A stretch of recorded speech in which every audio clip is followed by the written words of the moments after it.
Hello, welcome back to my channel. Today we are going to unbox the brand new Vin Cube 4x4 V2. I can't wait to unbox it. It's a really exciting new release, so let's go.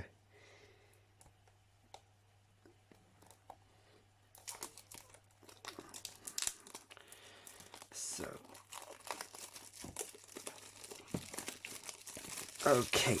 First of all, there are three versions of this cube. There is the standard, which is called so there's the standard, the flagship, and the basically the pioneer version. I've got the apex version, which is the most advanced one. It's like the triple track one. If you compare it to the RCB7, it's like the triple track cube. There is the Surge one, which is like the double track. It just has a magnetic core, and there is the standard basic one, which is called the Sprint version. It's just 20 euros at Cue Balls. This one is 40 euros, and the advanced version, the Surge version, is I think 32, 33, something like that. So yeah, this is the most advanced version of the Vin Cube 4x4 V2. So let's get into it. Very cool box, looks very nice. Oh wow, I got number 353. That's very early. I've never gotten a cube numbered this low. Okay, let's look at the accessories quickly. I actually have no idea what comes with this cube because not a lot of people have got it so far.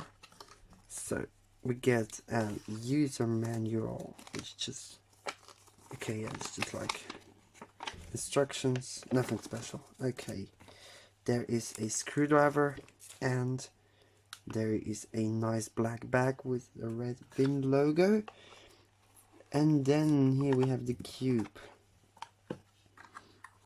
So yeah, okay, let's now first of all try out the cube. It's got a really nice blue Vin logo, looks amazing. Okay, there we go. It's UV coated, looks really cool. Yeah, okay, let's do first turns. That feels nice. Yeah, it's definitely more similar to an LCV7 than a regular Vin, an old Vin4.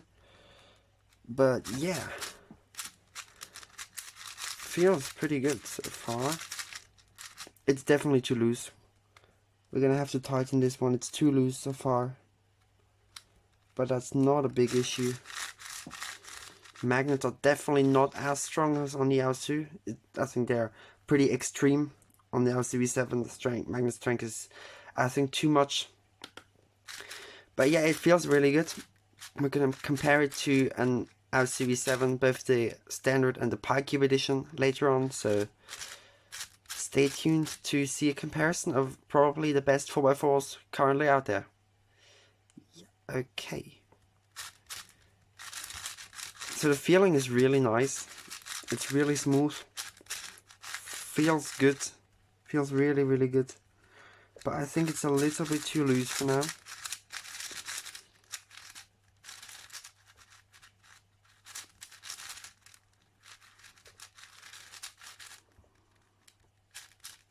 Yeah, it's definitely too loose. It's definitely a bit too loose, but nothing serious. We can of course tighten it easily with the screwdriver. So yeah, very promising cube so far. I'm gonna set it up now, do some solves, break it in, and then compare it to the RCV7. So now I've done some setup, solves, and testing on the Vin Cube 4 V2, and I'm going to compare it to the RCV7 Dual Track UV and PiCube edition Dual Track. So it's quite interesting. I first of all, I said the cube is loose out of the box, so I wanted to tighten it, and I did. But then the corner cutting just got really bad, so I loosened it again, and it's quite interesting. The cube generally has worse corner cutting than both of the LCV7s. And this cube's corner cutting is like really, it's not too amazing. It's not terrible, but it's really not too great corner cutting. But then, what's really interesting is that at some point, if you cut too far, the LCV7 will just simply lock up. and get a pretty bad lockup and maybe even pop. But the Vin Cube just is very, very safe from lockups. It really doesn't happen at the cost of worse corner cutting. So if you want to have a safer cube with a little bit worse corner cutting, you should get the Vin Cube 4x4 definitely. So it definitely has a trade-off. You get worse corner cutting but better pop resistance or lockup resistance. So yeah, it's up to you which one you like better. The prices are not that different from each of those cubes. So the Cube dual track is 39 euros at Cubos. The dual track UV LCV7 is 45, and the Vin Cube 4 V2 Apex is 40. So they're all quite similar, and also I think they are quite similar in performance. Or I prefer the dual track over the Cube edition over the regular dual track. So yeah, it's really interesting. The Cube also, I mean, I think there is a version with UV coating, but it's not available at Cubos or something like that. So if you shop at Cubos, you'll just be able to get the standard Cube edition without UV coating, or the dual track with UV coating, and the Vin Cube also has UV coating. So also the size is the same for all of these cubes. It's all 58 millimeters, and the Vin Cube is a little bit heavier than those, but it's not a significant difference. So honestly, I can't say which one I like more and which one I like less, because they're somewhat similar, but they also have some big differences. So definitely the Vin Cube is a more stable cube that has got a little bit worse corner cutting, but doesn't get lockups at all. Also, the magnet strength is a huge difference. So on the Cube, it's like the outer layers are strong, the inner layers are pretty strong as well. They're very clacky and they don't sound nice at all. The same with the standard LCV7, even though it's a little bit better. And I think on the regular LCV7, the outer magnets are okay. They're quite strong, but they are just okay. And the inners are just far too strong for me. I think I can't control them at all because it's just so strong magnets. And on the Vin Cube, they're quite weak.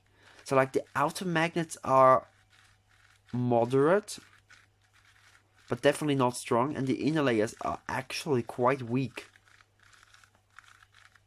which will also result in some differences in the performance. So it's quite interesting. I can't decide which one I like more. So I think this is the worst of the three, the standard LCV7 dual track UV. I can't decide if I like the Cube or the Vin Cube V2 more. They're both good in their own ways and quite different in some ways. So it's up to you which one you would like to get. They're basically the same price. You definitely can't go wrong with the Vin Cube unless you really need very strong magnets and great corner cutting. Otherwise, I would really recommend getting the Moyu LCV7, either the Cube or the regular one. But otherwise, you really can't go wrong with this cube. It's a great cube, works really, really well, and it's definitely one of the best 4x4s out there currently. But I can't say it's definitely the best 4x4 because there is the LCV7, and that's a great cube. And if you like really strong magnets, the dual track is also a really, really great cube. So the LCV7 is an amazing cube, but the Vin Cube is also really, really great. So it's up to you. If you have the LCV7 and would like to try a new 4x4 with a new feel, get the Vin. Sure, it's a really good cube. I really can recommend this one. If you have none of these cubes, I think it's basically up to the magnet strength you prefer. If you like strong, really strong magnets, get the standard LCV7. If you like strong magnets that are not crazy strong, I would say get the Cube. And if you want moderate to almost weak magnets, I would say get the Vin Cube. But honestly, I think the magnet strength on the Vin is not off-putting. It's just a little confusing if you get it at first. But if you are used to the cube, you can definitely get some great times on this one and perform very well. So I think this is a world-class top tier 4x4. and I might definitely switch to this. I might replace my Pack Cubes edition with this one. It's a great cube. I really like it. But I still can't say it's the best 4x4. It's one of the best 4x4s in 2025. But definitely it's a great release from Vin Cube. Everything they're releasing basically is just great. I mean, I didn't like that 2x2, but I think that their 5x5 is pretty amazing. Their old 4x4 was great as well. And the 2x2 also wasn't terrible. It was just a weird release because the box was so tiny and cheap, and the cube itself wasn't that great for me as well. So yeah, I think definitely a great cube. Definitely recommend it to most people. But I can definitely also see how people would definitely prefer the LCV7 over this one, as well as people preferring the Vin over the LCV7. We'll have to see if top cubers will start switching to this one. But it's definitely a great 4x4, and I can certainly recommend it to most people. So you can't go wrong if you purchase this amazing new 4x4. I really like it, and I think you will too. Thank you very much for watching my video. Please like and subscribe if you found it helpful, and I'll see you next time. Bye.